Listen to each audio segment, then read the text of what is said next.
As you folks know, because my audience is the smartest in television, this week a Virginia federal judge became the first in the country to overturn part of President Obama's controversial health care law, saying that it violates people's right to make their own decision about whether or not they have health insurance. But despite the ruling by Judge Henry Hudson, the White House is saying that his judgment will not disrupt efforts to carry out the law. But with contrary rulings in two other federal courts, it is clear, folks, that this case is headed to the United States Supreme Court. In the meantime, my next guest, Senate Republican Conference Vice Chairman and Wyoming Senator John Barrasso, applauds Judge Hudson's decision. Welcome back to the program, Senator. Why are you happy about this ruling?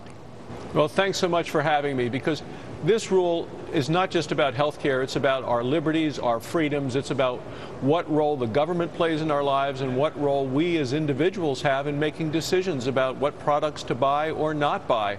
And I think Washington, by cramming this health care law down the throats of the American people, a law that they didn't want, really overstepped the bounds of government. If we can mandate that everyone who drives a car has insurance, why can't we mandate that everyone have health insurance? Because if they don't, where do they end up? They end up in the emergency rooms of our hospitals. They cram our public clinics and other facilities. They drive up the cost for everyone. Well, two things. One is, I practiced medicine for 25 years in Wyoming, taking care of families there, so I know a lot about our health care system. And also in the Wyoming State Senate, I served on the Transportation Committee, which dealt with this very issue of mandates of buying insurance if you want to drive. Driving is a privilege. People can choose to drive or not, and it's a state-by-state decision as to who has or does not have to buy auto insurance at that local level.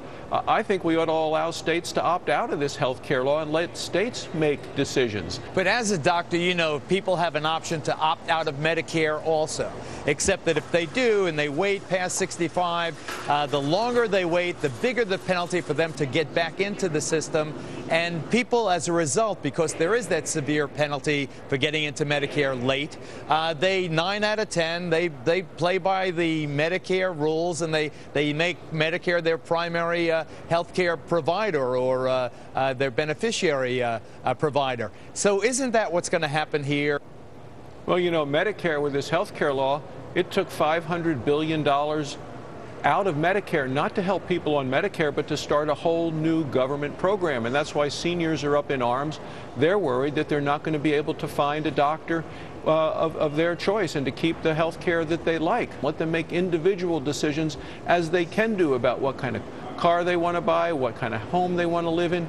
Those should be individual choices. This mandate is something that has overall been rejected, and as you know right now, 60% of the people in the most recent poll want us to repeal and replace this health care law, and only 34% of the Americans support it. Finally, though, Senator, and we can agree to disagree, won't this bring on a period of chaos until the courts ultimately resolve all these disparate opinions?